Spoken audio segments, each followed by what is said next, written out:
Hello, everybody. Hi, how you guys doing? I pray you're doing well. I pray you're doing well. I really do.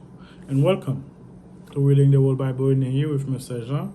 And today is day 19. For day 19, as always, the Bible we are reading from is Thomas Nelson, New King James Version. And for day 19, we are reading Genesis 38 to 40. That's it. Anyway, let's begin. Genesis 38, Judah and Tamar. It came to pass at that time that Judah departed from his border and visited a certain Adolamite, whose name was Hira. And Judah saw there a daughter of a certain Canaanite, whose name was Shua. And he married her and went into her. So she conceived and bore a son, and he called his name Er. She conceived again and bore a son, and she called his name Onan. And she conceived yet again and bore a son, and called his name Shelah. He was a Shizib when she bore him. Then Judah took a wife for his firstborn, and her name was Tamar. But Judah's firstborn, was weak in the sight of the Lord, and the Lord killed him. And Judah said to Onan, Go into your brother's wife and marry her, and raise up a heir for your brother. But Onan knew that heir would not be his, and it came to pass, when he went in to his brother's wife, that he emitted on the ground, lest he should give an heir to his brother. And the thing which he did displeased the Lord, therefore he killed him also. Then Judah said to Tamar his daughter-in-law, Remain a widow in your father's house till my son Shelah is grown. For he said, Lest he also die like his brother. And Tamar went and dwelt in her father's house. Now in the process of time, the daughter of Shuan, Judah's wife, died. And Judah was comforted, and went up to his shipbearer at Timnah, and he and his friend Aaron the Adulamite.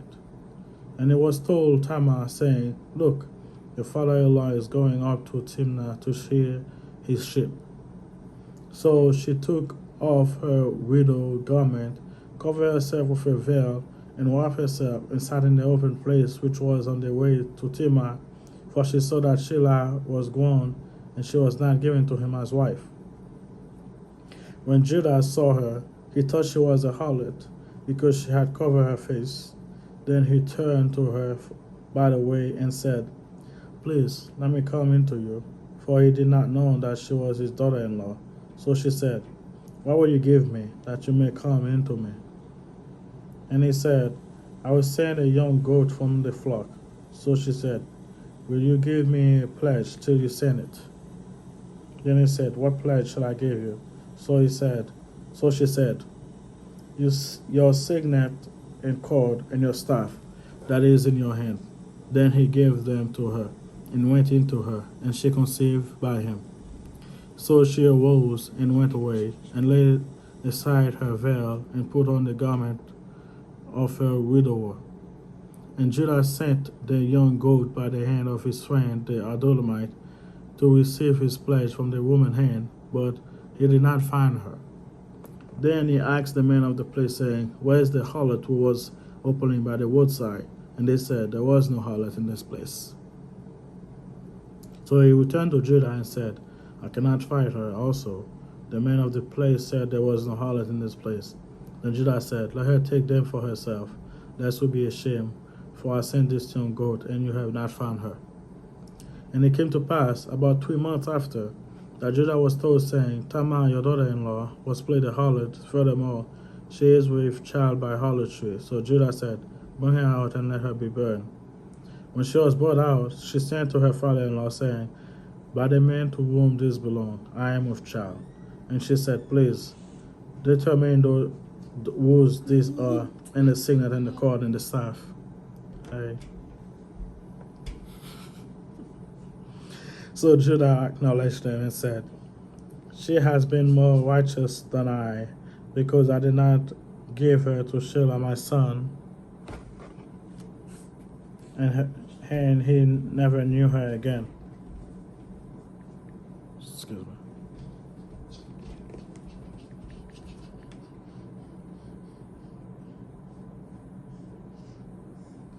You want to watch Dinosaur Rescue Team? Great.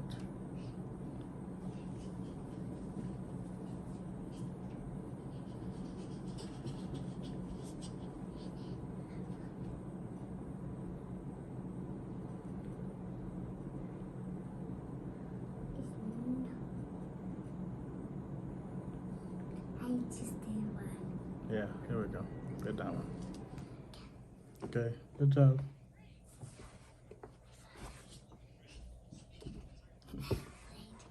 Yeah, go ahead. Sorry, guys. On my day off, I watch the kids. Child of parenthood. My son is sleeping. That's the only time I can do this. Whenever he's sleeping, she never goes to sleep. But whenever he's sleeping, I do this. Anyway, let's continue. So, and I wish I could just stop and start again. I don't have a lot of time. He probably sleep 1 or 2 hours.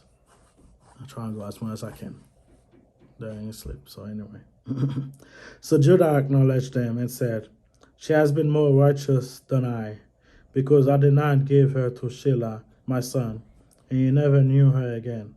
Now it came to pass at the time for giving birth, that behold, twins were in her womb, and it was so. When she was giving birth, that the one put out his hand, and the midwife took a scarlet thread and bound it on his hand, saying, This one came out first.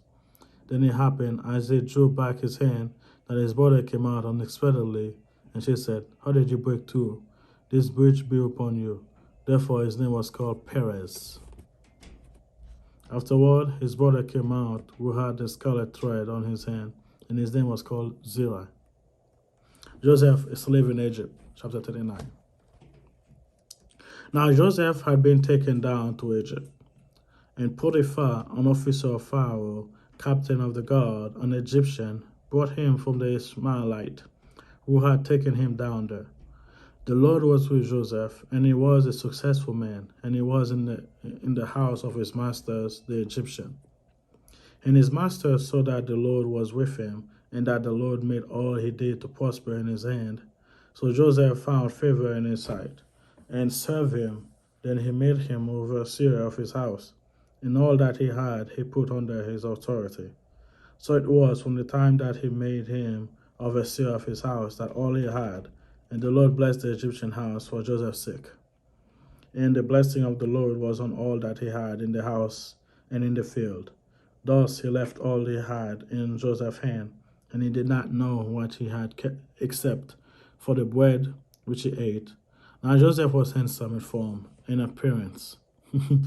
And it came to pass after this thing that his master's wife cast a longing eye on Joseph, and she said, Lie with me. But he refused and said to his master's wife, Look, my master does not know what is with me in the house, and he had committed all that he had to my hand. There is no one greater in this house than I, nor has he kept back anything from me but you, because you are his wife. How then can I do this great wickedness and sin against God? So it was, as she spoke to Joseph day by day, and he did not heed her, to lie with her or to be with her. But it happened about this time, when Joseph went into the house to do his work, and none of them of the men of the house was inside, that she caught him by his garment, saying, Lie with me. But he left his garment in her hand, and fled and went outside. And so it was, when she saw that he had left his garment in her hand and fled outside, that she called to the men of her house and spoke to them, saying, See, he had brought into us a Hebrew to mock us. He came into me to lie with me, and I cried out with a loud voice. And it happened, when he heard that I lift my voice and cried out, that he left his garment with me, and fled, and went out to the side. So she kept his garment with her until his master came home.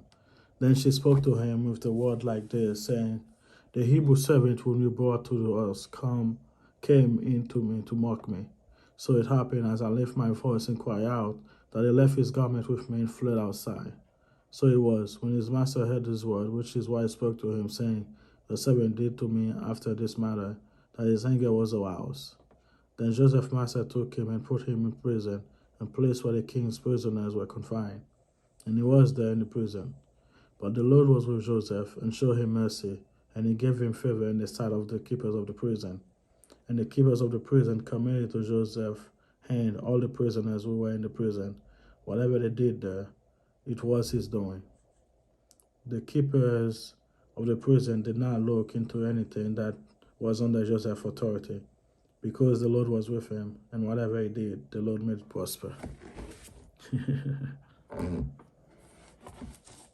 Chapter 40, the prisoner's dream.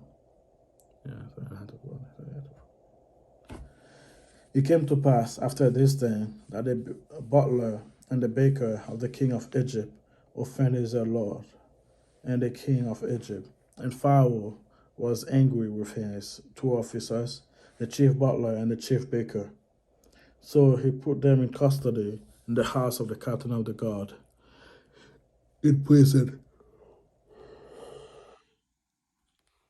In prison, the place where Joseph was confined.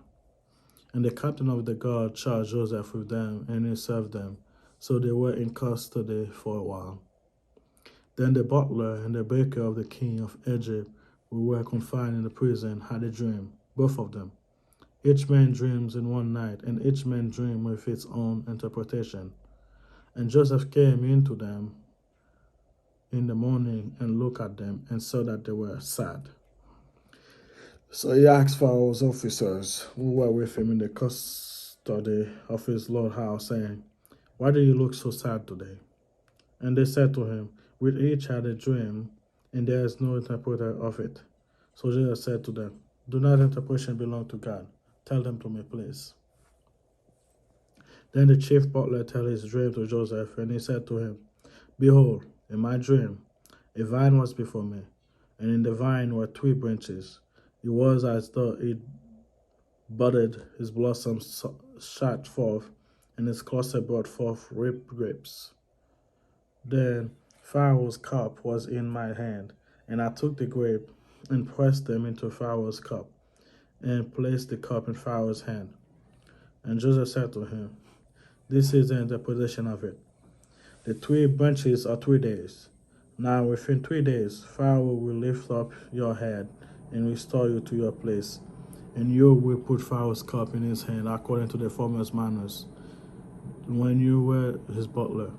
But remember me when it well with you, and please show kindness to me, and make mention of me to Pharaoh, and get me out of this house.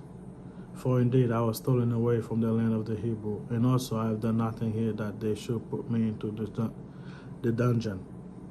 When the chief baker saw that the interpretation was good, he said to Joseph, I also was in my dream, and there were 3 white baskets on my head.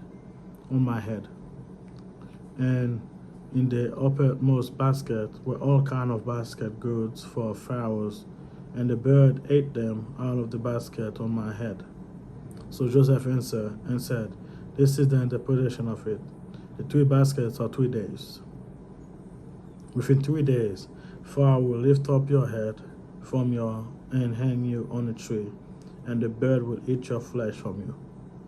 Now it came to pass on the 3rd day, which was Pharaoh's birthday, that he made a feast for all his servants, and he lifted up the head of the chief butler, of the chief bakers among his servants. Then he restored the chief butler to his butlership again, and he replaced the cup in Pharaoh's hand. But he hanged the chief bakers as Joseph had interpreted to them. Yet the chief butler did not remember Joseph, but forgot him. Amen. And thank you guys for being here again today. And today was some nice reading.